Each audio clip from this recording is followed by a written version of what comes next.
अन्य समाचारों तरफ आगळ वधीए માંગરોળના ગ્રામ્ય વિસ્તારોમાં સિંહના આટાફેરા જોવા મળી રહ્યા છે। માંગરોળના માનખેતરા ગામે સિંહે શિકાર કર્યો। મોડી રાત્રે સિંહે શિકાર કર્યો છે। વાછરડીનો શિકાર કરતો વિડિયો વાયરલ થયો છે। 3 જેટલા સિંહો મારણ લઈને ભાગ્યા।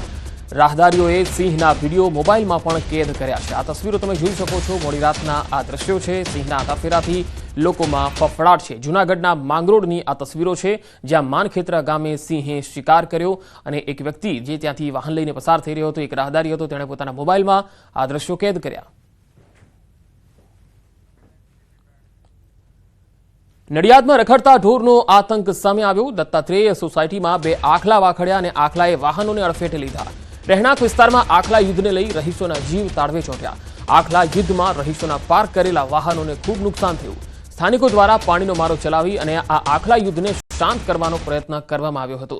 આ તસવીરો તમે જોઈ શકો છો। એક સોસાયટીમાં જ્યારે 2 આખલા બાખડે છે, ત્યારે આસપાસના તમામ જે વ્યક્તિઓ હોય, વાહનો હોય કે રાહદારીઓ બધાને અડફેટે લે છે। અહીંયા સોસાયટીમાં જે વાહનો પાર્ક કર્યા હતા એ તમામ વાહનોને ખૂબ નુકસાન થયું છે।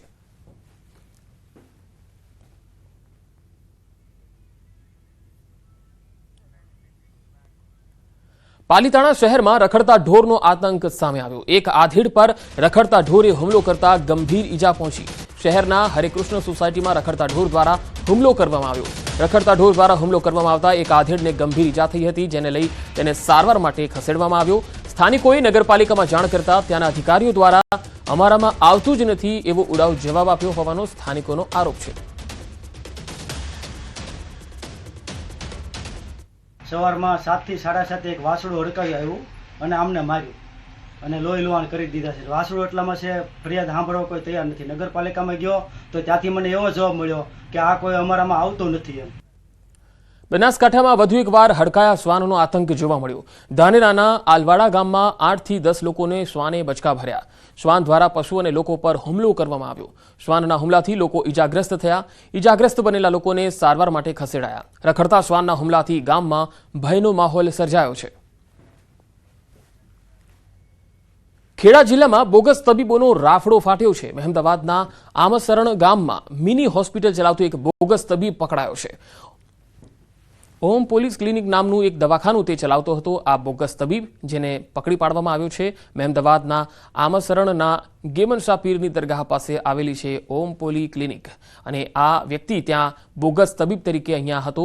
હનીફ અબ્દુલભાઈ મંસૂરી, જેને જિલ્લા આરોગ્ય વિભાગની ટીમે પકડી પાડ્યો છે। તંત્રએ ક્લિનિકમાંથી ડોક્ટર મનન અરુણેશ કુમાર પાંડે જે BAMS અને ડોક્ટર આયુષી ચૌહાણ BHMS તથા ડોક્ટર પૂજા જોશીના નામના સર્ટી મળતા એને કબજે કર્યા છે, જેને ખરાઈ અર્થે આરોગ્ય વિભાગને મોકલવામાં આવ્યા છે।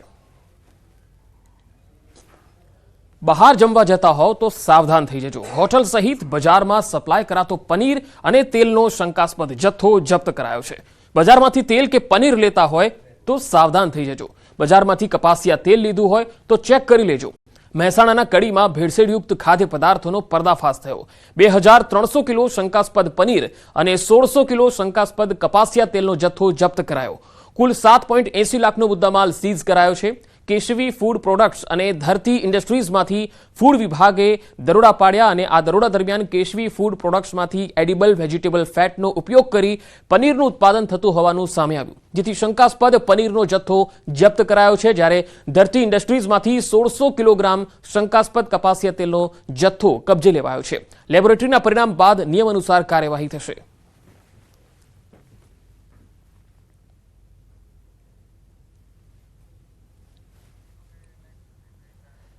સુરતમાં જ્ઞાન સ્વામીએ કરેલા વિવાદિત નિવેદનનો વિરોધ હજુ પણ યથાવત છે।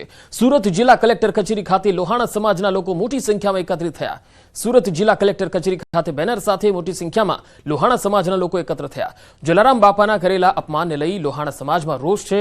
જ્ઞાન પ્રકાશ સ્વામીએ માફી માંગી લીધી છે, પરંતુ લોહાણા સમાજ માફ કરવાના મૂડમાં ન હોય એવું દેખાઈ રહ્યું છે। લોહાણા સમાજના યુવાનો બાઇક રેલી સાથે કલેક્ટર કચેરીએ પહોંચ્યા।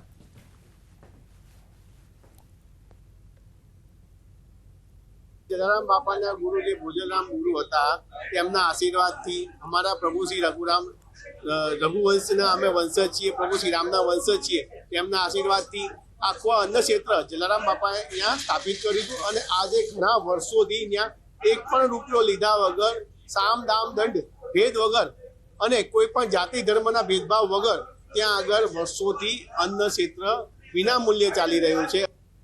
અમે કોઈ દિવસ સ્વામી માટે ક્યારેય અમારા સમાજના અશબ્દ બોલ્યા છીએ કે અમારા બાપાએ તમને આમ કર્યું તેમનો કોઈ રાઈટ નથી. અમારી માટે આવા શબ્દ બોલ્યા તમે સારું નથી બોલી શકતા તો ખરાબ પણ ના બોલો. અને અમે એ જ આંદોલન કરવા માંગ્યા છીએ કે આવી અને માફી માંગી જાય, બસ વીરપુર જઈ અને બાપાને માથે ટેકો કરી જાય, બસ અમારી એ જ માંગણી છે. ભરૂચના વાલિયાની ગણેશ ગાર્ડન સોસાયટીમાંથી શિક્ષક દંપતીના રહસ્યમય સંજોગોમાં મૃતદેહ મળ્યા. લોહીથી લથપથ હાલતમાં મૃતદેહ મળી આવતા ખળભળાટ મચી ગયો. જો વિગતવાર વાત કરીએ તો આ દંપતી ઘરમાં આખા દિવસથી બંધ હતા, ત્યારે પાડોશીઓને કંઈક અજુગતું લાગતા તેઓએ પોલીસને જાણ કરી. પોલીસે ઘરનો દરવાજો તોડી અંદર પ્રવેશ કરતા આ દંપતીનો લોહીલુહાણ હાલતમાં મૃતદેહ મળી આવ્યો. મૃતક જીતેન્દ્રસિંહ બોડાદરા વિજયનગર પ્રાથમિક શાળામાં તો તેમના પત્ની લતાબેન બોડાદરા ભિલોડ ગામની પ્રાથમિક શાળામાં શિક્ષિકા તરીકે ફરજ બજાવતા હતા. મૃતદેહો પર તીક્ષ્ણ હથિયાર વડે હુમલો કરાયો હોય તેવા નિશાન છે. ત્યારે દંપતીની હત્યા થઈ છે કે આત્મહત્યા તેને લઈને હાલ તર્ક વિતર્ક ચાલી રહ્યા છે. પોલીસ હાલ મામલામાં તપાસ કરી રહી છે.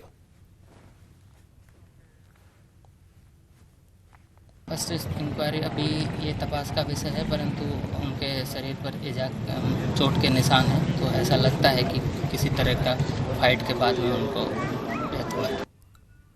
વધુ સમાચારો પર નજર કરીશું. હાલ રોકાઈશું